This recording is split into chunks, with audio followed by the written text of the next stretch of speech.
Mananya apa? Ziarah. Tapi ziarahnya itu pada ibadah-ibadah finusukil makhsusah, ibadah yang memang sudah dikhususkan. Bedanya dengan haji, kalau haji itu nggak bisa sembarangan waktu.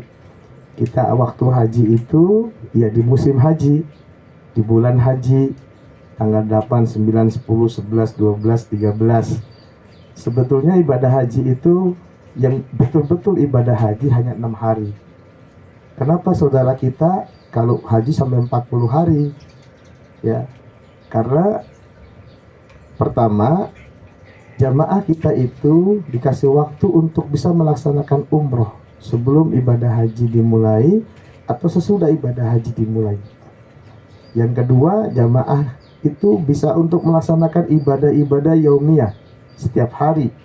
Dia sholat di Masjidil Haram sebagaimana yang disabdakan oleh Rasulullah SAW, as-salatu fi masjidi hada ka'alfi salatin fi masiwahu illa al-masjidil haram, was-salatu fil masjidil haram kami'ati alfi salatin fi masiwahu illa masjidi hada.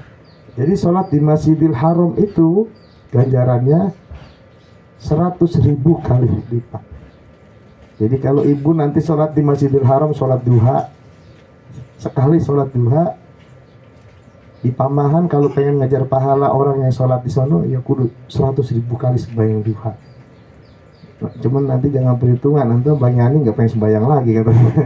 Pahalanya udah banyak di sono, di 100.000 kali. Ini masalah ganjarannya. Karena memang dua masjid ini diberikan keistimewaan oleh Allah Subhanahu wa Ta'ala. Sholat di Masjid Nabawi bandingannya 1.000 kali kita sholat di luar Masjid Nabawi, sedangkan sholat di Masjidil Haram 100.000 kali lipat dibandingkan sholat di luar Masjidil Haram. Di sana subuhnya nggak ada yang kunut, tapi kita ikuti karena hukumnya sah. Walaupun dalam mazhab Syafi'i ada yang disebut dengan fardu kifayah, adanya kunut, tapi di dalam madhab yang ada di sana itu subuhnya nggak pakai kunut, ikutin aja nggak apa-apa, walaupun kagak apa, nggak kunut. Karena kita harus yakin bahwa imam sah berdasarkan madhabnya. Kadang-kadang suka ada yang nanya jemaah, ini Ustaz, kita sembahyang subuh di sini nggak kunut-kunut, kita sah apa kagak? Sah. Kenapa? Karena imam itu sah berdasarkan madhabnya, maka kita sebagai makmum juga dipandang sah.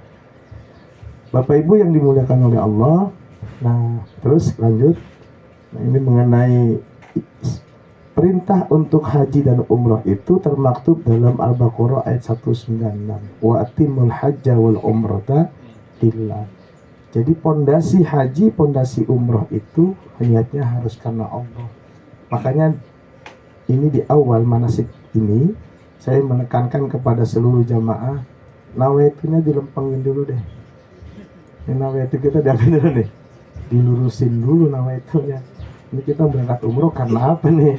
Apa karena pengen ntar depannya ditulis H apa HJ gitu? Atau karena apa gitu? Kalau kita lihat di sini, niat itu harus karena Allah.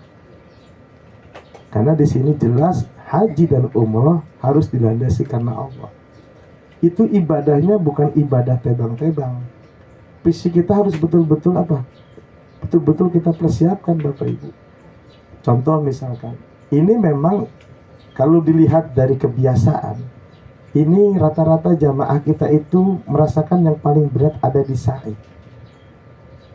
Ada di mana? Di sa'i. Karena perjalanan dari Marwah, dari Sofa ke Marwah, ya, dari Sofa ke mana? Ke Marwah itu 400 meter. Dari Marwah ke Sofa 400 meter. Sofa ke Marwah 400 meter. 7 bolak-balik berarti hampir 3 kilo jalan gitu. Ya, tapi di sana kan jalannya di dalam masjid, ada AC segala macam. Nah, mungkin karena sa'i ini yang paling ujung ibadah yang kita lakukan. Pertama kita ngambil mikot dulu, ya. Kemudian kita ada tawaf. Nah, maka saya ulangi lagi, niat kita harus karena apa? Allah. Ya. Bahkan dalam ayat yang lain, walillahi ala nasi hijjul baiti man istata'a ilaihi sabila. Tetap aja walillahi lillahi juga. Niat kita harus betul-betul kuat karena Allah. Ya, bagi Bapak Ibu yang sudah mantapkan niatnya untuk melaksanakan ibadah umroh. Ini kan bukan tamunya Raja Salman, tapi tamunya Allah. Raja Salman mana kenal sama kita di Pambahan? Ya kenal Raja Salman. Memang ada yang kenal kita di mana? Di Sukamantri, di sini ada ya saudara saya, keluarga saya di Sukamantri, di Pule. Nggak kenal, tapi yang ngundang kita ini rajanya Raja Salman, Maharaja, Maha Mencipta. Jadi ini rahasia Allah. Coba aja ibu renungin, pikir-pikir aja. Kok kita bisa untuk memulai niat kita, nawaitu kita ingin menjadi tamunya Allah. Bisa kita sisihkan sebagian rezeki kita untuk kita meniatkan sebenar-benarnya. Jangan sampai perjalanan kita nanti sia-sia kalau hanya niat karena yang lainnya. Karena ini butuh pengorbanan materi, butuh pengorbanan fisik, butuh pengorbanan yang lain-lainnya. Jadi oleh karena itu Bapak Ibu, mari kita luruskan niat kita bahwa ibadah kita ini karena Allah semata-mata. Karena siapa? Karena Allah. Udah, titik. Nanti bakal dibalas oleh Allah adha'afan mudha'afan, dengan balasan pahala yang berlipat-lipat. Rizkinya juga yang berlipat-lipat. Gitu. An-nafaqatu fil haji kanafaqati fi sabilillah bisab'i mi'ati dhi'fin. Harta yang kita keluarkan untuk ibadah haji, untuk ibadah umrah, itu seperti harta yang kita nafkahkan di jalan Allah. Berapa kali lipat? Bisab'i mi'ati dhi'fin, 700 kali lipat. Bagaimana caranya? Enggak ujuk-ujuk kita pulang dapat duit langsung dikali aja. Ini kita biaya umroh 28.500.000 dikali 700 kali lipat. Wah, ini mesti duit kita banyak pulang dari sana nih. Ya enggak. Lihat saja nanti. Asal tadi niat kita harus karena siapa? Allah. Di sini ada yang diberangkatkan oleh anaknya, ada yang diberangkatkan oleh orang tuanya, ada yang diberangkatkan oleh saudaranya, ada yang berangkat sendiri dengan hartanya. Kan macam-macam kita. Hakikatnya siapa yang menggerakkan? Nah ini kita harus betul-betul kita rendahkan dulu hati kita nih. Sebab di sono mah nggak boleh sombong pisan. Dikit aja sombongnya Allah. Tapi alhamdulillah ya, mendingan ditegur langsung gitu. Iya. Saya punya pengalaman waktu saya haji yang kedua tahun 2012. Saya udah pede banget. Udah ntar Bu pulang bareng saya gitu. Jadi tuh ibu-ibu, rombongan ibu-ibu mana udah pada sepuh-sepuh. Udah tuh katanya nungguin Ustaz Farudin ntar pulang bareng. Kan kalau haji hotelnya nggak ada yang dekat, jauh semua. Waktu itu pikiran saya udah gampang nusin orang kita sering lewati. Saya sore baru pulang. Itu juga diparanin sama pihak muasasah. Saya malu sama ibu-ibu. Ustaz ini kita kapan sampainya? Bu istirahat dulu Bu, sebentar Bu istirahat dulu Bu, kan sih gitu. Sampai malu saya cuman gara-gara begitu doang. Udah ntar Bu gampang. Ntar Bu pulang bareng saya aja, udah tenang aja. Itu kita padahal kan saya nggak ada niat sombong. Cuma bahasa saya udah tenang aja, ntar pulang bareng sama itu kata-kata tenang aja itu. Ini juga ketenangan. Ya, emang di sana itu betul-betul. Kita niat orang sekalinya, mohon maaf sekalinya gede tinggi hitam, kadang-kadang usul tuh orang jelek banget itu ya. Ada banget tuh. Pokoknya di sana mah jangan sembarangan kita ngomong. Buat nemu orang banyak yang aneh-aneh, banyak yang aneh-aneh Bu.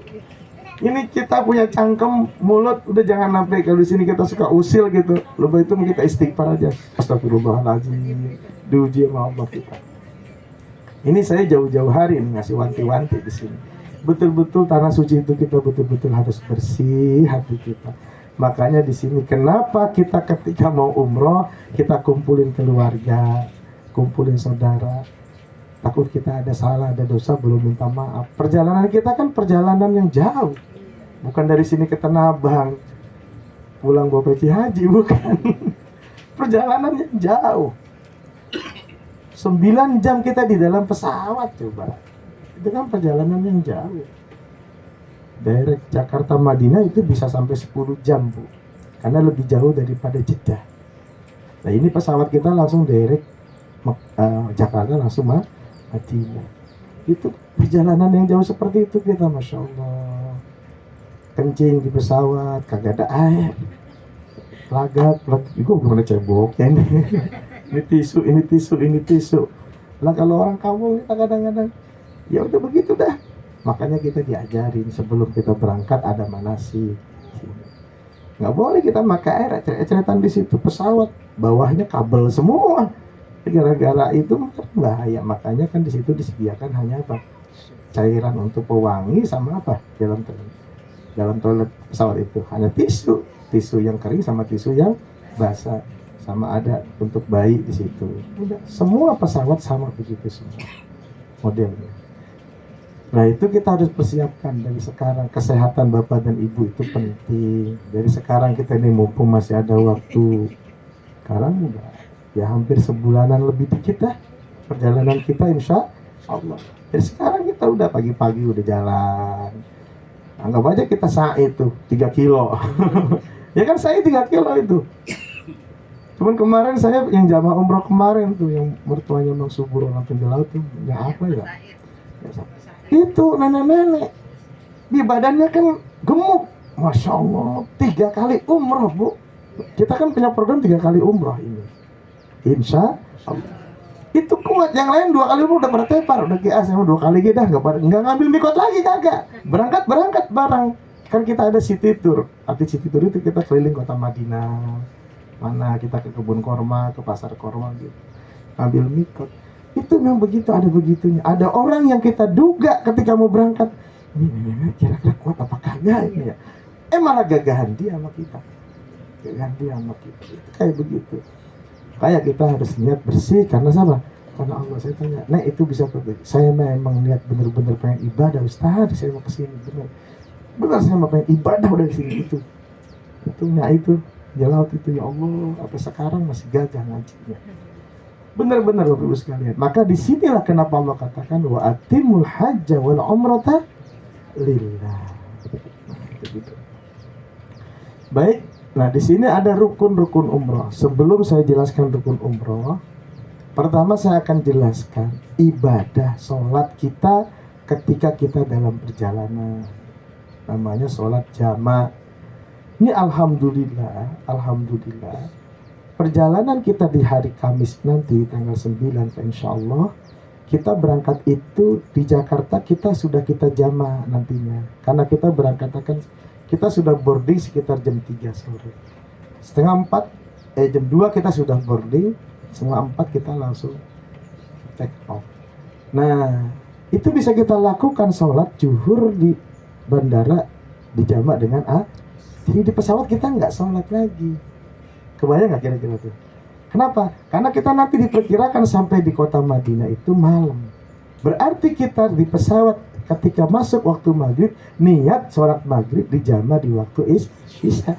Nanti di mana dikerjakannya? Di Masjid Nabawi, yang pahalanya 1000 kali lipat. Kebayang nggak Bapak Ibu sekalian? Kita kan berangkat insya Allah hari Kamis, tanggal 9 itu hari Kamis. Maka ketika kita sholat zuhur di bandara, itu kita sudah boleh menjama takdim asar ditarik di waktu apa? Zuhur 2 rakaat, asar 2 rakaat. Ketika kita naik pesawat, begitu masuk waktu maghrib, ya biasanya ada yang menyampaikan itu. Ya, waktu maghrib sudah datang. Nah itu kita niat jama takhir. Kita niat dalam hati saya jama maghrib nanti dikerjakan di waktu isya. Artinya apa? Ketika kita isya sampai di Madinah. Di mana dikerjakannya? Saya menyarankan itu kita malam Jumat. Kerjakan mending kita lakukan di Masjid Nabawi. Udah pahalanya berlipat-lipat. Kita bisa kerjakan jamak takhirnya maghrib dengan isya di Masjid Nabawi. Kebayang kan? Ya gitu kan? Nah itu begitu. Nah, tapi kalau kita nanti pulang, bisa jadi nanti zuhur dan asar ini kita di dalam pesawat. Maka ada praktik kita cara sholat untuk menjamak. Menjamak sholat itu boleh bagi orang yang sakit atau bagi orang yang uzur karena perjalanan jauh, atau bagi orang yang memang terkendala dengan misalkan terjadinya bencana alam dan sebagainya sehingga dia tidak mampu untuk bisa melanjutkan perjalanannya dan kesulitan untuk melakukan sholat pada setiap waktu. Nah Bapak Ibu sekalian, jadi kalau kita sholat di dalam kendaraan seperti di pesawat, kita di pesawat nggak ada air. Air minum kagak boleh kita wudhu pakai air minum pesawat, nggak bisa diomelin sama pilot. Nah, jadi kita itu tayamum. Tayamum gimana? Apa kita bawa abu dari Pamahan? Ya kagak. Jadi itu dinding pesawat, kabin itu, kursinya itu kita gunakan bisa untuk apa? Untuk tayamum. Jadi praktek tayamum itu begini. Baik, nanti gampang dijelasin. Yang punya cincin, cincinnya dilepas. Karena apa? Karena kalau tayamum kan abu, susah digosok-gosok begini. Kita lepas. Jam tangan, di tangannya diapain? Lepas. Itu lihat. Dia menggunakan kursi pesawat. Karena kursi pesawat itu walaupun nampak bersih, pasti ada so'i dan thayyiban. Karena Allah berfirman, "Fatayammamu so'idan thayyiban." Pasti ada debunya walaupun tipis, pasti ada debu. Jadi dia menggunakan kursi pesawat sebagai apa? Alat untuk dia tayamum. Tepuk, lihat. Tepukannya cuma 2 kali. Di nomor 1 dia tepuk pada bagian atas kursi pesawat penumpang yang di depan kita. Tepukan yang kedua pada bagian bawah. Ini syarat tayamum. Jadi ketika kita tayamum, pertama kita tepukan ini. Mana yang kita basuh? Yang kita basuh itu adalah wajah kita. Dari jidat, putar. Ini 1 wajah. Yang kedua apa? Nah, perhatikan wajahnya, tangan. Nah, kalau tadi kita nepuk pada bagian atas, dilarang kita nepuk pada tempat yang sama. Ini syarat tayamum. Maka yang kita tepuk pada tempat yang berbeda. Maka di bagian bawah kursi. Perhatikan, ini kan beda ya? Ini mah ada ke bawahan, ini mah di atas. Jadi kursi yang ada di depan kita, yang ditumpangi oleh orang di depan kita, ini kita pada saat tayamum pada bagian atas dulu untuk wajah, kemudian pada bagian bawah untuk tangan. Karena tayamum itu anggota badannya hanya 2 yang diusap. Pertama anggota tayamum itu wajah, yang kedua adalah tangan kanan dan tangan kiri. Tayamum. Kalau tangan kanan kita jalanin sampai di sikut diputer, kita ininya jangan diusap. Karena ini nanti untuk tangan sebelah kiri. Jam tangan kita copotin dulu, cincin kita copotin. Nah, ini kita terjalanin, baru nanti ditasbih. Udah. Hanya bedanya kalau tayamum, 1 sholat. Kita zuhur, Allah Akbar, 2 rakaat. Assalamualaikum. Ketika asar, tayamum lagi. Itu bedanya tayamum dengan wudhu. Kalau wudhu, 1 kali wudhu bisa 5 waktu. Kalau nggak batal-batal kita boleh sekali wudhu. Tapi kalau tayamum hanya berlaku untuk 1 kali sholat fardu ditambah dengan sholat sunnah.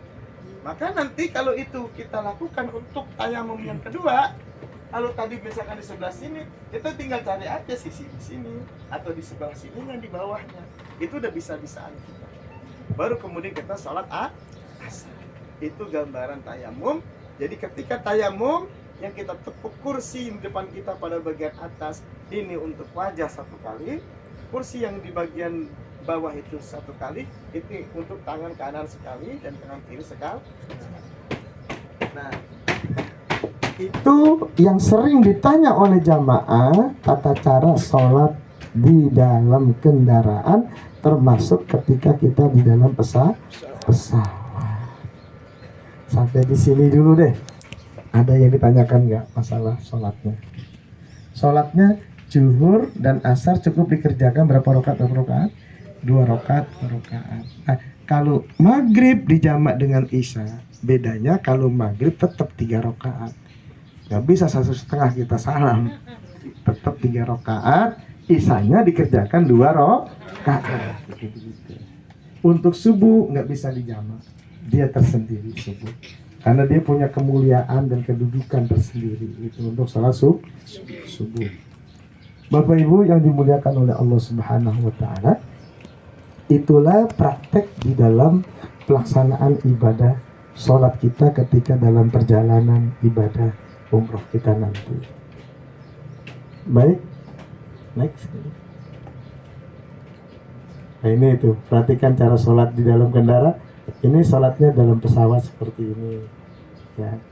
Jadi kalau kita, kan kita duduk Bu, kita duduk, kalau ruku cukup segini aja, ya. Sujud ada rendahan gitu. Udah pokoknya ukurannya yang penting ruku dan sujud beda. Kalau sujud lebih rendah. Udah prakteknya begitu aja. Nggak usah nyari pengen nempelin jidat kita, nggak usah. Nah, ini jelas ruku nomor 4. Nomor 6 sujud tuh. Dia lebih rendah. Duduk lagi dia masuk rakaat kedua, ruku lagi, i'tidal. Nah kemudian dia tahiyat. Ya, beginilah sholat yang dilakukan di dalam kendaraan. Jadi ruku dengan sujud cukup dengan isyarat badan kita bungkukkan. Hanya ketika sujud lebih rendah daripada ruku kita. Itulah agama kita memberi jalan kemudahan supaya dalam ibadah perjalanan roh kita jangan sampai ada sholat yang ditinggalkan. Baik Bapak Ibu sekalian, kita lanjutkan lagi. Nah, tadi sudah saya jelaskan keutamaan sholat di Masjid Nabawi, dan ini keutamaan sholat di Masjid Kuba. Jadi gini, saya garis bawahi supaya dipahami. Di Madinah itu tidak ada praktek umroh. Umroh itu nanti dikerjakan di saat kita di Mekah. Tawaf kita kan muterin Ka'bah. Ka'bah adanya di Mekah, di Masjidil Haram. Sa'i kita baina Safa wal Marwah adanya di mana? Di Mekah. Apa yang kita lakukan selama kita di kota Madinah? Bapak Ibu, ada 2 amalan yang dikejar-kejar orang di kota Madinah. 2 amalan ini tempatnya satu di Masjid Nabawi. Amalan yang pertama yang dikejar orang adalah ziarah Rasulullah SAW. Di sini kita ziarah kepada masyayikh, kepada para aulia, kita lakukan, kita bela-belain seminggu kita ziarah Wali Songo. Di sana Bapak Ibu yang kita ziarahi itu Sayyidul Anbiya wal Mursalin, pemimpinnya seluruh para nabi dan rasul, bahkan Sayyidul Anam, pemimpinnya seluruh alam jagat raya. Jadi itu mudah-mudahan kita semua bisa datang untuk bisa menziarahi baginda Nabi Muhammad SAW. Dalam beberapa keterangan dijelaskan, dalam ibarat kitab ataupun dalam hadis diceritakan, ketika orang sedang melintasi makam Rasulullah, maka hendaklah dia mengucapkan salam di situ. Dan Rasulullah langsung menjawab salam kita. Langsung menjawab salam kita. Nanti semua jamaah diberikan koper. Di dalam koper ini ada buku tuntunan ibadah umroh. Di dalam koper ini ada kain ihram untuk bapak-bapak. Ada batik untuk bapak-bapak. Dan juga ada batik untuk ibu-ibu dan mukena, karena ihram ibu-ibu kan begini jadinya. Ihram ibu-ibu itu ya pakaian sholatnya seperti ini lah. Di sini ada semua. Nanti itu ada bacaan-bacaan yang nggak perlu dihafal. Nggak perlu dihafal karena bacaannya banyak, ntar jadi pusing ngapalin doa terus. Akhirnya sebelum berangkat itu, ya Allah ini kita belum hafal-hafal, ntar bagaimana di sononya. Udah jangan pikirin, bawa-bawa aja. Kalau mau kita baca doa, belajar doa, di situ banyak tuntunan doa. Yang kedua, yang dikejar orang ketika di Masjid Nabawi adalah masuk ke Raudhah. Saya ulangi lagi, masuk ke dalam Raudhah. Sekarang ini nggak kayak dulu, ya. Sejak adanya COVID, masuk ke Raudhah itu sekarang pakai tasreh semua. Artinya nggak sembarangan orang masuk ke Raudhah. Nah, kita nanti yang ngatur sudah ada muasasah kita. Ngantri, masuk, duduk sebaris, yang depan maju, kita maju lagi. Itu lebih teratur. Untungnya sekarang walaupun kesempatannya hanya bisa jadi sekali, kita pakai tasreh, tapi untungnya sekarang itu ke Raudhah tidak berdesak-desakan. Tanya Bu Haji. Haji, kemarin berdesak-desakan enggak? Enggak. pakai tasreh lebih rapi. Belum ada tasreh dulu Bapak Ibu sekalian, terutama kaum ibu-ibu. Itu kalau sudah dibuka pintu, pada lari. Bisa kita bayangin, ada yang pada terguling. Lah ibu-ibu suruh lari kayak balapan lari. Akhirnya berdesak-desakan. Alhamdulillah sekarang kerajaan Saudi mengatur dengan menggunakan tasreh sehingga santai bisa langsung dapat ke raudhah. Apa itu raudhah Bapak dan Ibu? Raudhah itu adalah satu tempat yang kalau kita ibadah berdoa di situ mustajab. Mustajab. Kenapa? Karena Rasulullah bersabda, "Ma baina baiti wa mimbari raudhah min riyadil jannah." Di antara rumahku dan mimbarku itu adalah raudhah min riyadil jannah, taman di antara taman-taman surga. Orang semua ngejar bisa datang ke situ. Bapak Ibu, saya hanya mengingatkan saja. Ini manasik pertama kita. Saya mengingatkan, kalau nanti Bapak dan Ibu berada di raudhah, silakan meminta apa. Minta biar bolak-balik ke Masjidil Haram, ke Masjidil Nabawi, bolak-balik ke tanah suci, bawa anak kita. Yang sekarang berangkat suaminya aja, niatin supaya istrinya bisa berangkat. Yang berangkat istrinya saja, niatin supaya suaminya bisa berangkat. Diniatkan. Yang ini berangkat orang tua, niatin anak-anaknya, anak cucunya nanti berangkat. Minta di situ, Bu. Apalagi ketika sujud terakhir pada saat kita sholat nih, sujud akhir kita mohon kepada Allah, ya Allah, ini adalah raudhah, tempat di mana setiap doa pasti diijabah oleh Allah. Kalau hari ini saya diizinkan sujud di raudhah, mohon ya Allah hadirkan anak cucu keturunan saya bisa sujud di tempat ini, sebagaimana hari ini Kau takdirkan saya sujud di sini. Nikmat, Bu, nikmat. Itu tempat yang paling dikejar orang ketika berada di kota Madinah, yaitu masjid. Di dalam masjid ada dua yang menjadi tempat magnetnya, yaitu makam baginda Rasulullah SAW dan namanya raudhah. Doain orang tua kita yang sudah meninggal dunia, di situ kita doa. Minta supaya kuburnya dijadikan raudhah min riyadil jannah.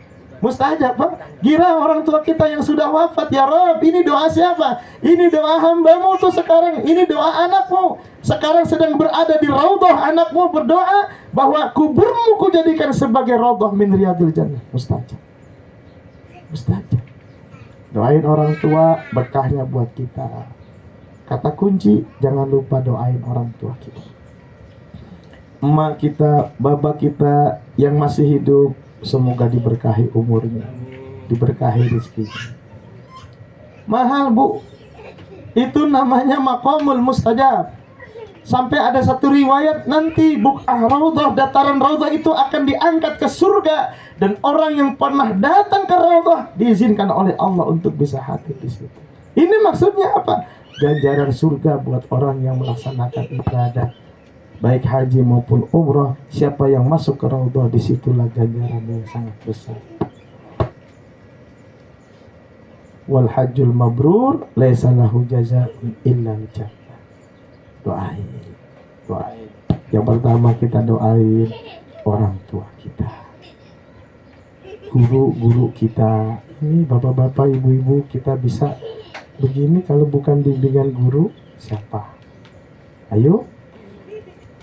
Ada ustadz bekas guru ngaji saya. Sejak kapan guru jadi bekas? Guru alif-alifan saya. Kapan berubah alif jadi alif-alifan? Doain yang masih hidup biar bisa berangkat haji, berangkat umroh. Jelas kira-kira Bapak Ibu sekalian? Jadi di Madinah tidak ada praktek yang ada kita mengejar keutamaan di Masjid Nabawi. Sholat di dalam Masjid Nabawi 1000 kali lipat dibandingkan sholat di luar Masjid Nabawi. Sampai di sono semuanya, Bu, kita udah ketarik-tarik. Bagian kita di sini malas banget nih kita nih. Di sono kita ketarik-tarik, kebetot-betot. Gelombangnya itu luar biasa. Ada orang baru lihat Masjid Nabawi udah pingsan dia. Saking kagumnya, ya Allah, alhamdulillah saya diizinkan lihat Masjid Nabawi. Baru lihat Masjid Nabawi, belum masuk ke dalam Masjid Nabawi dia baru lihat dia gundam itu masjid, ya Allah. Itu masih segitu gedenya, nggak ada kotak amalnya pisan. Kalau kata di Masjid Nabawi, Masjidil Haram ada kotak amal jariah, bisa triliunan itu seminggu, itu saya yakin. Agak ada kotak amal. Di sana nanti Bapak Ibu kalau pengen sedekah, jangan nyari kotak amal, nggak bakal ketemu. Nanti ada banyak orang-orang di dalam masjid, ya, yang bawa-bawa air zam-zam, yang tukang ngepel masjid, seragamnya kita udah keciri dia. Udah, kita bawa nih realan nih, yang sereal. Kan banyak tuh kita nukurin yang sereal. Girang tuh, bagi kita mungkin sereal kecil. Bagi mereka orang Bangladesh, orang Pakistan, bahkan ada orang Indonesia juga. Kerjaannya itu menjadi merebut di sana, yang melayani air, membersihkan masjid, yang merapikan Al-Quran. Itu banyak orang tuh kadang-kadang suka ngelepit, ntar beri lewat, pegang tangannya, kasih 2 real, kasih 5 real. Sedekahnya di dalam Masjid Nabawi, sedekahnya di dalam Masjidil Haram. Yang kita berikan adalah mereka para pekerja, bapak-bapak yang kerja meninggalkan anak dan istrinya di rumah. Dia kira dapat sedekah dari orang-orang yang pada umroh. Ya, dari kotak amal kagak ada di sana kita, dari kotak amalnya ketemu. Nah, itulah mereka itulah yang nanti akan menerima sedekah Bapak dan Ibu sekalian. Maka kadang-kadang suka ada orang yang nitip, kayak ini saya nitip, tolong nanti uangnya kasih sedekah buat orang yang ada di sana. Banyak yang pada nitip, pengen dapat kemuliaan Masjid Nabawi, Masjidil Haram. Jelas Bapak Ibu sekalian, jelas? Nah, tapi perhatikan di sini. Karena di Madinah tidak ada praktek umroh, tapi ada satu masjid. Nah, insya Allah nanti biasanya langganan seluruh jamaah umroh Indonesia itu nih tempat yang menjadi rebutan bagi orang, yaitu Masjid Quba. Masjid Quba adalah masjid yang pertama dibangun oleh baginda Rasulullah SAW. Itu Masjid Quba. Maka sampai dikatakan oleh Rasulullah, man tatahhara fi baitihi thumma ata masjid Quba fa shalla fihi salatan kana lahu ka ajri umratin. Siapa orang yang berangkat dari tempat tinggalnya, kalau kita dari hotel berarti berangkat, naik bis kita. Nanti kita city tour Bapak Ibu sekalian. Insya Allah kita nanti muterin kota Madinah. Tempat yang pertama kita datangin itu umumnya kita masuk ke Masjid Quba. Dari hotel sebisa mungkin jangan sampai batal wudhu. Kalaupun batal wudhu, nanti di Masjid Quba kita wudhu lagi. Tapi syukur-syukur bisa nahan yang sampai batal wudhu. Karena di sini hadisnya, siapa orang yang sudah dalam keadaan bersih dari tempat tinggalnya, datang ke Masjid Quba, dia sholat 2 rakaat. Mau sholat apa? Tahiyatul masjid, udah. Atau dia mau sholat duha, karena sampai di sana kita waktu duha. Silakan. Sholat apa aja? 2 rakaat. Kata Rasulullah, dikatakan kana lahu ka ajri umratin. Itu orang sholat 2 rakaat di Masjid Quba dapat ganjaran 1 kali umroh. Kita masih di Madinah, belum ke Mekah, belum melaksanakan ibadah umroh. Lantaran kita diizinkan Allah masuk ke dalam Masjid Quba, kita sholat karena Allah. Sholat 2 rakaat di Masjid Quba, ganjarannya umroh. Mana ada masjid di kampung kita di Indonesia yang kalau kita sholat ganjarannya dapat umroh? Nggak ada. Tapi kalau ada amalannya, ini saya kasih tahu. Ini begini, Rasulullah itu pernah berpesan. Kata Rasulullah, man sholal fajr jama'atan fil masjid. Siapa orang yang sholat subuh jamaah di masjid, ya. Kemudian fadzakarallaha ta'ala. Setelah dia sholat, dia zikir hatta tatlu asyams, sampai terbit matahari. Zikir, nggak ninggalin masjid. Zikir udah banyak, tambah baca Quran atau ngaji barangkali, seperti santri ngaji di masjid tuh, habis bayang subuh nggak keluar lagi dia di masjid, dia langsung ngaji sampai terbit matahari. Fasalla rakaataini, kemudian dia sholat 2 rakaat. Falahu ka ajri hajjin wa umratin tamatan. Amalan yang begitu dapat pahala haji dan umroh sempurna. Jadi ada pahala yang ganjarannya seperti haji dan umroh secara sempurna. Kalau Bapak Ibu sholat jamaah di masjid, diam di masjid kita zikir, bukan habis sholat kita molor, bukan nih, molor lagi. Nunggu sampai terbit matahari, kemudian kita sholat diiringi 2 rakaat, mau sholat duha atau kita mau sholat sunnah syuruk, boleh silakan. Maka baginya dapat pahala haji dan umroh tamatan, sempurna. Jelas kira-kira itu? Ini ngomong-ngomong udah ada yang pernah ngamalin belum nih? Kalau santri-santri saya pernah saya wajibin sekali dalam seumur kalian harus ngerjain itu. Paling tidak walaupun santri saya ada yang tidak berangkat seumur-umur ke kota suci Mekah Madinah, santri Misbahul Falah pernah dapat ganjaran haji dan umroh lantaran ngamalin amalan kayak gitu. Saat kita dengar hadis itu kayaknya enteng gitu, tapi ngamalinnya kadang-kadang begini, besok aja sampai tua dia masih besok aja, lupa kalau umur itu ada batasnya. Itu begitu. Maka amalin walaupun sekali dalam seumur kita, itulah ilmu. Nah, Bapak Ibu sekalian, disinilah sandaran kita. Mengapa kita ada manasik dalam umroh kita?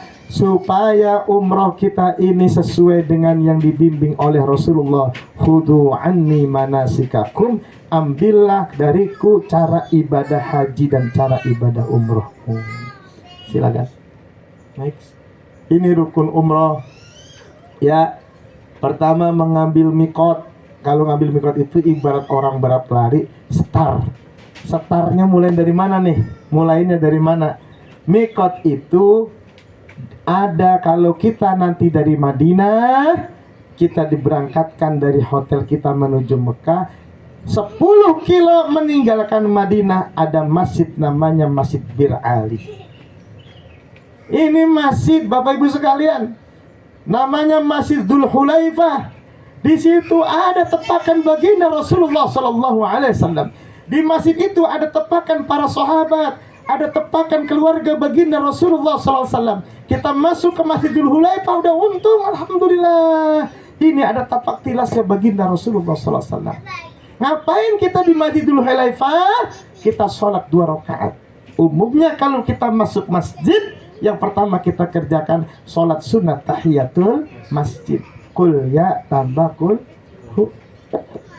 Selesai kuliah dan kulhu, karena kita udah pakai pakaian ihram, maka tambah lagi sholat sunnah yang kedua. Usolli sholatal ihram. Namanya sholat ihram, sunnah karena Allah Ta'ala. Jelas? Jadi berapa kali sholat kita di Masjidil Hulaifah nanti?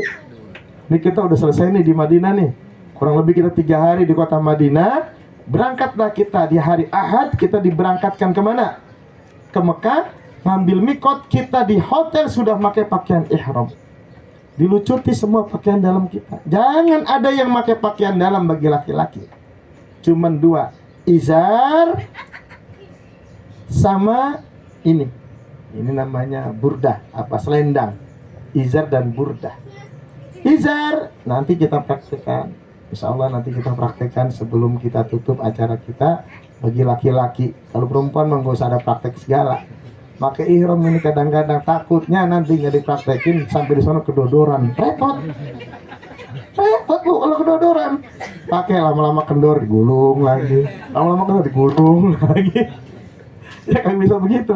Makanya nanti di sini ada gespernya, ada gesper kita itu untuk memperkuat ya buat kita kayak gitu. Nah, Bapak dan Ibu sekalian, Masya Allah, tabarakallah. Ambil mikot kita yang pertama, insya Allah nanti di Masjid Bir Ali. Kenapa itu Masjid Dzul Hulaifah dinamakan Masjid Bir Ali? Karena di situ ada sumur yang diriwayatkan oleh beberapa para perawi yang di situ dibikin oleh Sayyidina Ali bin Abi Thalib untuk minum para musafirin. Jadi sahabat-sahabat Nabi itu mereka berlomba-lomba bikin sumur, Pak. Makanya di sini Bapak dan Ibu yang di kampungnya pernah sedekah sumur, ngasih jet pump misalkan, atau biayain orang ngebor sumur buat orang di kampung, itu pahalanya ngalir terus, Pak. Di Madinah sampai sekarang kebun Madinah selebar-lebarnya kebun di Madinah beratus-ratus hektar. Itu sumber-sumbernya namanya sumur Utsman bin Affan.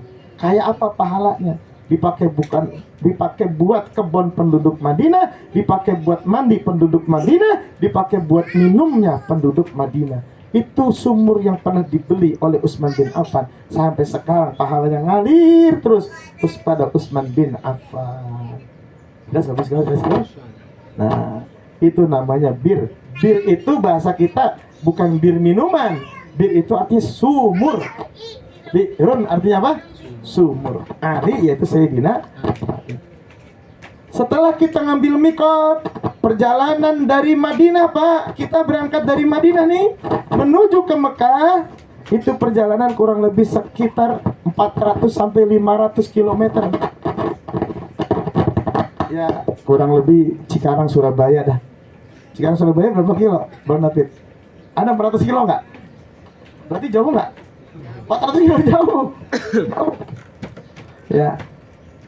Nah, itu biasanya kita perjalanan kayak gitu tuh. Udah kita pakai mikot, sudah kita mikot, yang kita baca itu kalimat talbiyah. Kalimat apa? Talbiyah. Ikuti saya boleh? Nah, Bismillahirrahmanirrahim. Bismillahirrahmanirrahim. Labbaik Allahumma labbaik. Labbaik Allahumma labbaik. Labbaik la syarika laka labbaik. Labbaik la syarika laka labbaik. Innal hamda wan ni'mata laka wal mulk la syarika lak. La syarika lak. Labbaik Allahumma labbaik. Labbaik Allahumma labbaik. Labbaik la syarika laka labbaik. Labbaik la syarika laka labbaik. Innal hamda wan ni'mata laka wal mulk la syarika lak. La syarika lak. Nah, ini yang dibaca oleh Rasulullah sepanjang jalan. Nanti bapak dan ibu naik bis, sepanjang jalan kiri kanan nggak ada gedung, yang ada gurun pasir. Kita ngeliatin di bis, itu biasanya banyak yang pada mulai keingetan, anaknya keingetan, orang tua keingetan. Kita ngeliat kaca, ya Allah itu gurun pasir semua. Gunung-gunungnya nggak kayak di Bogor banyak pohon, di sana gunungnya batu semuanya. Apa katanya? Tidak ada orang yang mengenakan ihram kemudian dia bertalbiyah melainkan seluruh asjar wal ahjar war romal wal jan wal ins semuanya yastaghfiruna liman labba. Itu pasir-pasir ada berapa butir? Miliaran, Ustaz. Istighfar buat kita yang lewatin dia baca talbiyah. Berapa miliar tuh? Jumlah pasir gak kehitung. Berapa juta, bahkan berapa miliar itu batu-batu yang kita lewati gak kehitung. Pohon-pohon yang kita lewati gak kehitung. Jin dan manusia yang kita lewati mungkin tidak kehitung. Malaikat-malaikat yang kita lewati tidak terhitung. Yastaghfiruna liman labba. Mereka beristighfar buat orang yang lagi baca apa? Talbiyah. Badannya dibalut dengan kain ihram, lidahnya mengucapkan talbiyah. Nanti di sana talbiyahnya ada karenan dikit. Labbaik Allahumma labbaik. Labbaik la syarika laka labbaik. Labbaik Allahumma labbaik. Labbaik la syarika laka labbaik.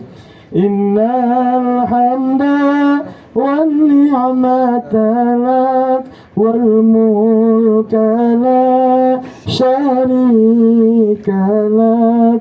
Innal hamda wan ni'mata lak wal mulka la syarika lak.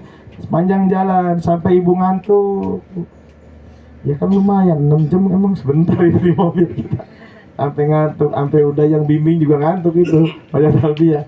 Gak apa-apa. Itu kita disunahkan setelah kita pakai ihram, zikir yang paling utama adalah talbiyah. Mengucapkan apa? Talbiyah. Ini baca talbiyah belajar ya. Dulu Wapi aja apa tuh, karena sekali keseringan labbaik Allahumma labbaik. Kadang-kadang suka pada kepaduk-paduk. Labbaik la syarika lak labbaik. Kepaduk-paduk, bingung. Nah, itu baca talbiyah adik-adik. Alhamdulillah hari ini saudara-saudara kita bawa anak-anaknya. Alhamdulillah, ini saudara saya sampai yang paling kecil dibawa. Alhamdulillah. Nanti di sana banyak juga orang-orang Pakistan, orang Saudi juga bawa anak-anak. Kalau haji nggak boleh, kalau umroh alhamdulillah. Nah, ini banyak anak-anak kecil yang nanti ikut bareng dengan kita. Bapak dan Ibu yang dimuliakan oleh Allah Subhanahu wa taala. Kemudian sampai di Mekah, kita masuk hotel dulu. Masuk hotel, baru kita perjalanan jalan kaki kita dari hotel menuju ke Masjidil Haram. Sampai di Masjidil Haram kita tawaf. Berapa kali putaran? 7 kali putaran. Posisi Ka'bah ada di sebelah kiri kita. Sebelah kiri, karena posisi detak jantung kita di sini ada di sebelah kiri kita. Ini menunjukkan yang dekat itu adalah qalbu kita dengan Baitullah. 7 kali putaran menunjukkan waktu 7 hari berputar 7 hari, dari mulai Ahad habis di hari Sabtu, kembali Ahad lagi, kita memutari kehidupan kita selama 7 hari, tidak boleh jauh dari Baitullah. Baitullah di Masjidil Haram namanya Mekah. Baitullah di kampung kita adalah masjid-masjid yang ada di kampung kita. Seperti itu. 7 kali putaran tawaf, selesai tawaf, lalu kita munajat menghadap Ka'bah. Melihat Ka'bah, Bu, bedanya begini. Sholat di depan Ka'bah lebih afdal melihat Ka'bah ketimbang melihat tempat sujud. Kalau kita di Pamahan, sholat kita lihat tempat sholat di Cikarang, kita lihat tempat apa? Sujud kita. Itu lebih afdal. Tapi nanti Bapak dan Ibu, kalau diizinkan Allah nanti sholat dari depan Ka'bah, itu lebih utama memandang Ka'bah. Bismillahirrahmanirrahim. Sambil memandang Ka'bah. Luar biasa. Masya Allah, tabarakallah. Nah, dulu saya pertama kali berangkat tahun 2007 akhir. Ya 2007 akhir, waktu hajian, pulang 2008. Itu haji paling lama, Pak, setahun. Berangkat 2007, pulang 2008. Karena hajinya bulan November, ya Desember, Januari saya baru pada pulang. Itu ada cerita, tapi bukan saya yang ngalamin, guru saya yang ngalamin. Jadi dia punya jamaah, sampai di Masjidil Haram, orang-orang udah siap-siap mau tawaf, masih nanyain, Ustadz, Ka'bahnya mana? Ya Allah, itu Ka'bah. Ka'bahnya mana? Itu Ka'bah. Ya Allah, Bu, sampai nangis. Bapak enggak lihat Ka'bah? Enggak, usah di mana ya Ustaz? Sampai nangis itu. Itu cerita dari Ustaz Yusuf. Ya, aneh punya guru. Akhirnya itu bapak-bapak disuruh duduk, Pak. Istighfar. Dia nangis tobat, minta ampun, istighfar. Melihat Ka'bah, Bu, gerung-gerung, alhamdulillah. Memang model-model semua orang. Kita melihat Ka'bah itu kenikmatan buat kita. Memandang Ka'bah itu ibadah. Baru mandang doang kita lihat Ka'bah itu udah ibadah. Siri kita jalan, ya Allah, bil barokah. Dengan sababiyah kita melihat mandang Ka'bah, kita minta batin kita terang benderang, kita minta diampuni dosa-dosa kita. Kita memutari Ka'bah di situ. 7 kali putaran kita. Nanti di antara rukun Yamani dan rukun Hajar Aswad kita bacanya kalimat doa sapu jagat, Rabbana atina fid dunya hasanah wa fil akhirati hasanah wa qina adzabannar. Nanti ini rukun ini akan dimantapkan lagi pada saat kita manasik yang kedua sekaligus praktek mengitari Ka'bahnya. Insya Allah. Mudah-mudahan semua sehat walafiat. Kemudian yang ketiga, sa'i. Sesudah tawaf kita disunahkan minum zam-zam. Minum zam-zam jangan pakai tangan kiri. Ya sebetulnya taruh kita di sini ya sama, minum apa kita dengan tangan kiri. Dan kita makruh minum zam-zam itu sampai ya sama seperti minum di sini juga. Dianjurkan kita sambil memandang Ka'bah minum zam-zam. Ada doanya, Allahumma inna nas'aluka ilman nafi'an wa rizqan wasi'an wa shifaan min kulli da'in wa saqamin. Sebab air Zam-Zam itu Bapak Ibu dikatakan oleh baginda Rasul, ma'u zamzama lima syuribalahu. Air Zam-Zam itu tergantung niat orang yang minumnya. Kita niat aja. Banyak, ini bukan cerita satu orang dua orang, ini sudah umum orang itu kalau yang berangkat haji, berangkat umroh. Nah ini kebetulan saya punya orang tua Pak Haji Alwi, dulu umroh juga bareng dengan saya. Kalau baru pilek-pilek dikit udah minum Zam-Zam, niat, ya Allah saya mohon dengarkan Zam-Zam ini, tergantung niatnya, minta kepada Allah sembuh. Itu mukjizat. Zam-Zam itu merupakan salah satu air yang disebut mukjizat yang diberikan oleh Allah kepada keluarga Nabi Ibrahim alaihi salam. Sampai sekarang beribu-ribu kubikasi air Zam-Zam tidak pernah berhenti, tidak pernah kering sampai sekarang. Ya, alhamdulillah. Minum Zam-Zam, kita niat, setelah kita minum Zam-Zam baru kita sa'i. Nah ini sa'i itulah yang mungkin agak sedikit berat jamaah, kadang-kadang kelelahan baru satu putaran, niat lagi Bukit Sofa, niat Bukit Marwah, ya muter lagi. Maka perlu kita niat lillahi ta'alanya itu. Ya, niatin terus. Bedanya apa sama tawaf? Kalau tawaf nggak boleh batal wudhu, karena tawaf itu hukumnya seperti sholat, nggak boleh batal wudhu. Tapi kalau sa'i boleh batal wudhu. Kalau misalkan ibu nahan kentut sejak tawaf, jangan sampai batal. Begitu sa'i prat pret prot prat pret prot, kagak batal, jalan terus lanjut, nggak apa-apa. Capek Ustadz, istirahat dulu sa'i, mau minum dulu, silakan. Karena di setiap sudut tempat kita sa'i, di kiri kanan itu air Zam-Zam merapat.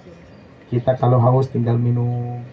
Kalau kita mau ke toilet, asal izin sama pembimbing, izin sama mutawif. Jadi jangan nyelonong derekan, ntar kita nyariin, ribet nyari. Ustaz, saya mau ke toilet dulu. Nanti ada mutawif yang nganterin.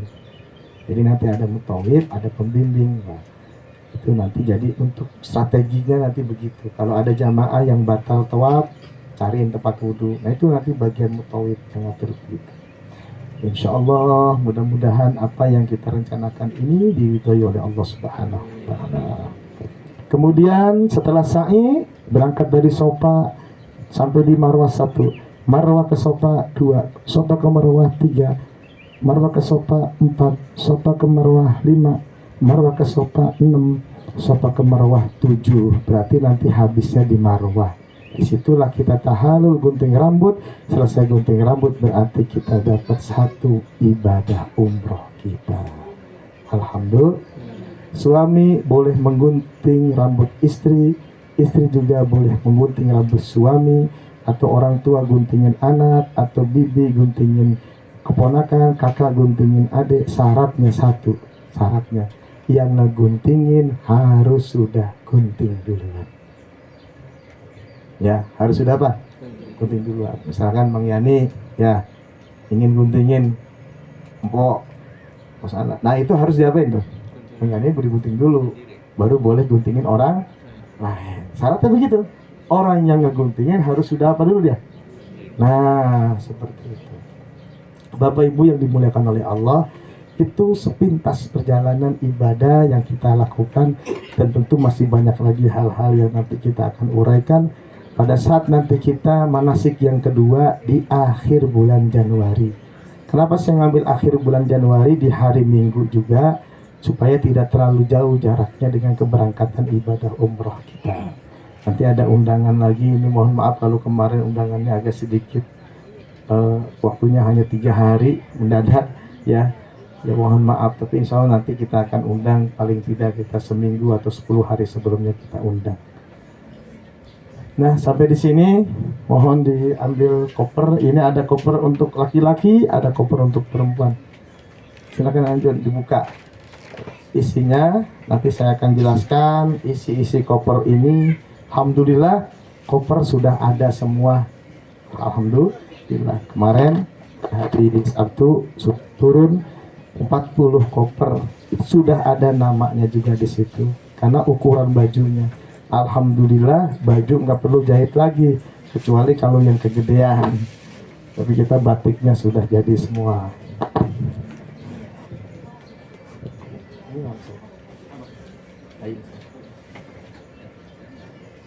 Nah,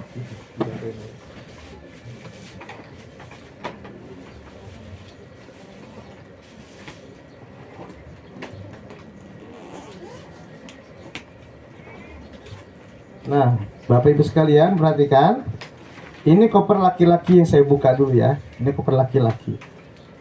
Isinya pertama ini adalah tas ini tas yang nempel di depan dada kita. Tas ini. Ini biasanya yang kita masukin ke sini.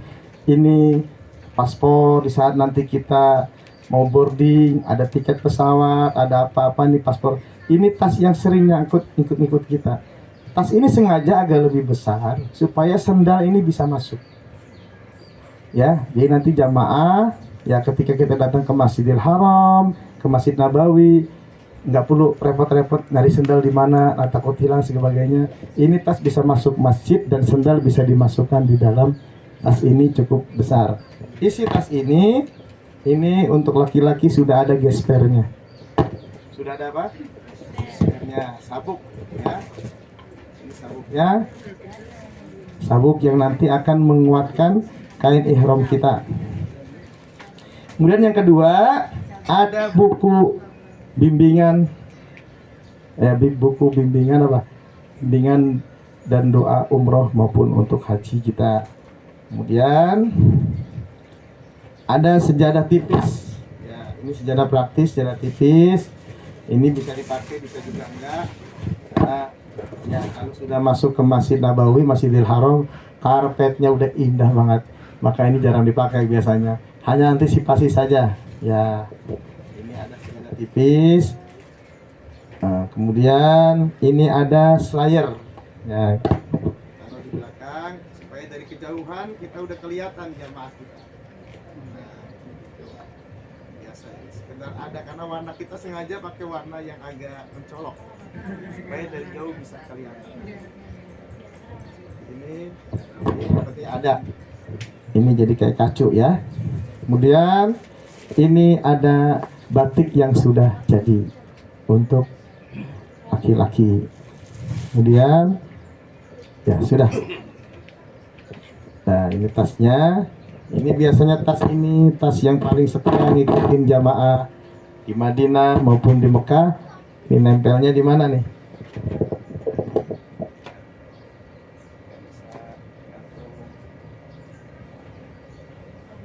Oh di sini depan naruhnya.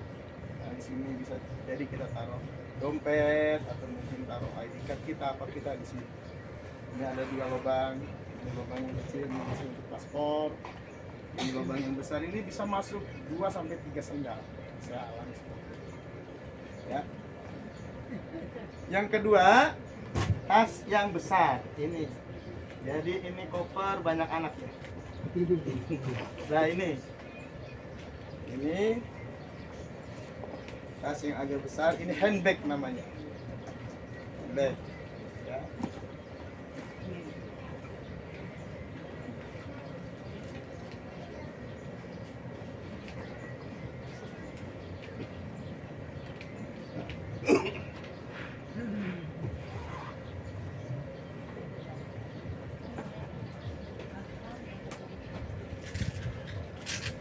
Nanti ketika Bapak Ibu bawa koper dari sini, nanti diperiksa dulu dalamnya.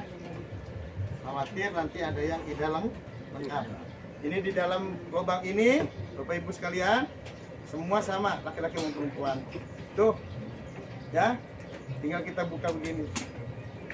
Ini troli buat kita ada mana-mana. Nah, jadi praktis, jadi nggak berat. Ya, dimasukin, tutup lagi. Ini bisa kita pakai selesai umroh buat jalan-jalan ke Jogja atau mana. Ya, jadi kalau kita nggak mau pakai itu, kita bisa pakai begini. Ya, atau kita pakai begini yang gede. Atau kita tempelin di sini. Sudah ya? Nah, kemudian isi lainnya ini. Ya, seragam ihram atas dan bawah. Buka Din, nanti praktekin cara makainya. Ini yang paling jadi perhatian. Selanjutnya, ini ada bantal sender kepala ketika di pesawat. Ketika di mobil, bisa juga dipakai di mobil. Nah ini, biasanya bantal ini dipakai buat di pesawat. Oh di ini ya. Jadi apa itu? Nah ini biasanya kita pakai begini Bu. Kita tidur di pesawat seperti ini. Nah, di dalam koper ini ada penjepit Bu nih Bapak Ibu sekalian. Ini tujuannya adalah supaya nanti pakaian Bapak dan Ibu ya begitu masuk jepit begini sehingga lebih ringkas. Ini jangan sampai ketindian nih ya pengaitnya. Ya nanti adanya di atas. Ya. Ini juga ada selerekan di sini. Bisa jadi untuk naruh-naruh barang berharga. Mungkin di sini naruh buku atau naruh apa bisa kita pakai. Dan juga di luarnya ini ada ini juga ya. Ini bisa buat taruh barang lagi. Di sini juga ada lagi. Jadi banyak lubang-lubangnya, barangkali ada yang mau bawa dolar atau real. Kurang lebih seperti itu. Isi tas koper bagi laki-laki. Ya. Ini batiknya. Kemarin Bapak dan Ibu sudah dipesan sesuai dengan ukurannya, ya. Karena kemarin saya dengan Bu Haji ya berhubung kenal, jadi kebayang ukuran bajunya. Kalau yang agak kebesaran nanti bisa dikecilin, atau misalkan kalau kurang nanti bisa ditukar. Kalau seandainya terlalu kecil, jadi pada disambung dengan dia Pak. Untuk laki-laki lah, ini ukuran saya L. Ini L-nya agak besar. Ini pas di.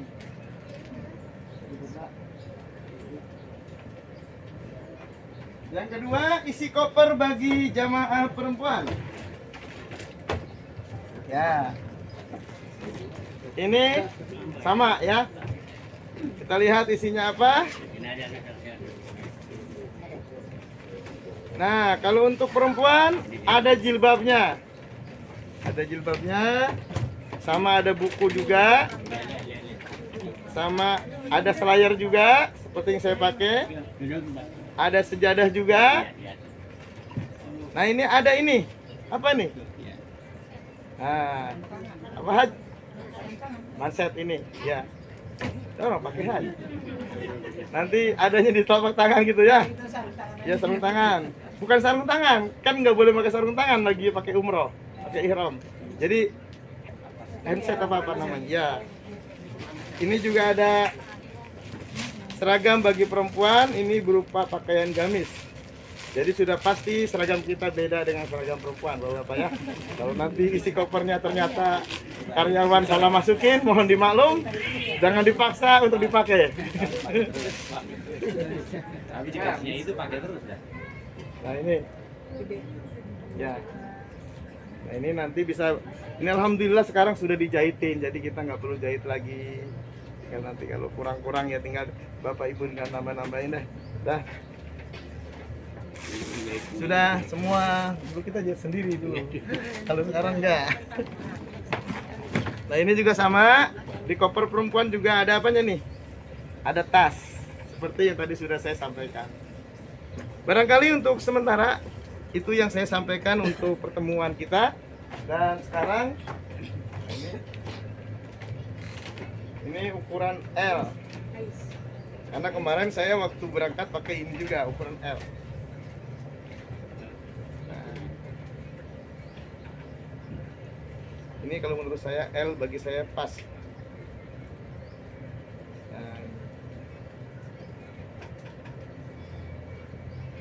Kalau ABU mungkin ukurannya XXXX. Low battery, please charge. Nah ini ukurannya. Jadi seperti ini Bapak Ibu seragam kita nanti. Ini jarang yang pakai warna kita genjreng, beda sendiri. Ya. Tapi insya Allah dipakai buat sehari-hari juga enak. Bahannya Kalau di bagus. sini muat, di sana nggak muat lagi pakai.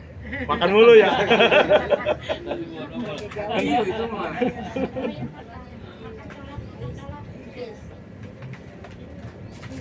Nah, Gespernya mana tadi? Low battery. Please charge. Nah inilah cara kita menggunakan. Kalau untuk bagian atas burda ini gampang kalau burda siap. Bagian selendang mah. Kalau selendang, ketika kita mengenakan ihram pada saat tawaf, maka bahu sebelah kanan kita dibuka. Ini selendang menutupi masuk lewat ketiak kita. Inilah pakaian ihram ketika tawaf. Low battery. Please Muterin charge. Ka'bah. Tapi sa'i dan sholat bahu harus tertutup. Ketika sholat sunnah bahunya diapain? Gampang, tinggal begitu doang. Nah syaratnya itu. Sa'i juga begini. Jadi ketika bahu dibuka hanya ketika kita tawaf. Ini alhamdulillah kita dapat panjang. Nah ini yang agak rumit memang kita untuk ini. Pakai ya. Sekarang pakai 2 Ustaz. Ya, Sekarang pakai 2, dulu kan 1 ya. bawah 1 atas 1. Tetap 2. Nah, ini makanya seperti ini. Ya, biasanya kalau saya seperti ini tuh. Ini dimasukin ke belakang dulu. Baru kemudian ini di depan. Ini agak beda seperti pakai kain. Kalau pakai kain kita kalau begini kita bisa tuh. Jadi bisa langkah. Gak ribet. Sampai di sini, Pak. Baru kemudian kita pakai gesper. Nanti gesper kita yang ada di bawah. Bapak silakan beli lagi gesper yang mungkin model kayak pitung tuh. Yang ini saya nggak muat tuh. Oh, gede bisa. Bisa gede, bisa gede. Nah. Ya. Kenceng dah ini. Nah ini insya Allah kalau begini udah insya Allah. Asal jangan ini jeplak aja. Tapi kalaupun misalkan nggak muat, di sana banyak yang jual. Tapi ini kita sudah disediakan fasilitas kita oleh pihak travel untuk kelengkapan ini buat taruh real Bang Yani ya. Ya ini. Dah. Nah kalau pakaian seperti ini Pak tuh, jadi enggak apa. Mari kita satu orang, saya mohon satu orang pakai. Mas Ari, oke ya. Kamu sini, berikan praktekin. Stop, stop. Nah, biar training. Nanti latihan di rumah.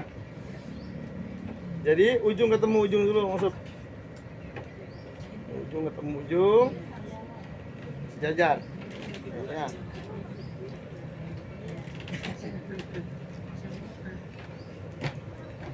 Nah, ujung ketemu ujung. Gini. Sejajar. Nah, kalau sudah sejajar, tuh. Emang biasanya sih berdua, saya juga berdua biasanya. Kalau yang udah ini, ini bukan langsung begini. Kalau langsung begini, ini bakal kencang jalannya. Coba angkat kakinya. Nah, ini akan ribet. Biasanya ini yang belakang satu lembar, ini buat nutupin bagian belakang sehingga tebal. Nah, masukin ini. Nah, baru kayak gitu. Gulung. Nah, coba nongkrong.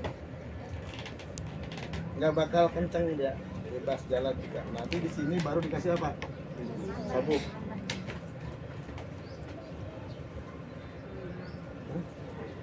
Iya. Berapa ya?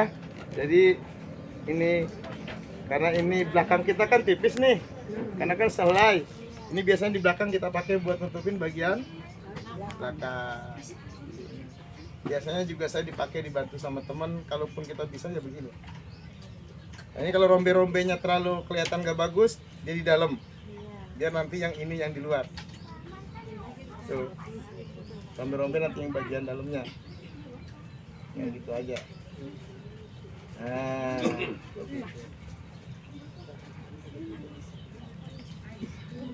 Nah, seperti inilah pakaian yang kita gunakan nanti. Ini biasanya kalau sudah selesai pulang umroh, ihram ini Bu, Pak, taruh di rumah buat selimut kita kalau ada yang Ini bahkan terkadang ada orang dipakai buat, mohon maaf, untuk bungkus kepala ketika dia menggunakan kain kafan.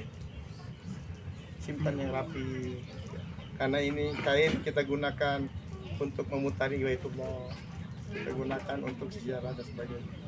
Dah, saya rasa cukup sementara. Itulah praktek kita dalam mengenakan kain ihram. Ya, sekarang ini pakai sejajar dulu. Ini kalau kita sholat tutup. Ini Pak, kalau sholat Bapak, ini kalau sholat kita ini tutup. Kalau kita tawaf, angkat tangan kanan. Ini tawaf. Kalau sholat, ya begitu doang. Ya. Kalau tawaf, angkat tangannya. Nah ini tujuannya nanti untuk istilam. Bismillahirrahmanirrahim, Allahu Akbar. Coba. Bismillah. Nah itu kan. Ini pakaian ihram ketika tawaf. Ya.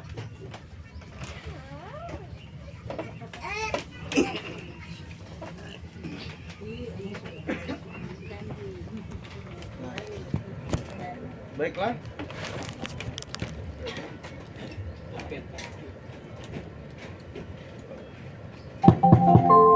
Bluetooth mode. Bapak dan Ibu Low sekalian, battery. itulah Charge. praktek mengenakan pakaian ihram. Kalau bagi ibu-ibu nggak usah dipraktekkan karena pakaiannya begini. Ya, hanya bapak-bapak larangannya kita kalau sudah niat haram pakai wangi-wangian. Tapi kalau sebelum kita niat sunnah pakai wangi-wangian. Tapi kalau sudah kita niatnya ada yang panjang doanya, ada yang pendek doanya. Kita pakai yang pendek dulu doanya. Ikuti saya. Bismillahirrahmanirrahim. Bismillahirrahmanirrahim. Labbaik Allahumma Labbaik Allahumma umratan. umratan. Labbaik Allahumma umratan. Labbaik Allahumma umratan. Nah, itu niat yang pendek. Biasanya itu kita pakai niat yang seperti itu. Kalau sudah kita niat labbaik Allahumma umratan, berarti larangan-larangan ihram ini berlaku. Pakai wangi-wangian haram. Tapi kalau tadi sebelum kita niat pakai wangi-wangian malah walaupun wanginya masih ada. Gunting rambut haram, gunting kuku haram. Ya. Berkata-kata kotor haram, ya. Kemudian wala jidala, berantem dan sebagainya itu diharamkan. Ini betul-betul kita ibadah fisik, ibadah batin, zahir dan batin kita dilatih untuk senantiasa kita ta'alluq pada Allah Subhanahu. Ya, demikian Bapak dan Ibu yang dapat saya sampaikan. Sekarang saya buka sesi tanya jawab bagi Bapak dan Ibu yang ingin bertanya perihal kegiatan manasik awal kita di dalam persiapan ibadah umroh yang akan kita laksanakan insya Allah tanggal 9 Februari tahun 2023 Masehi.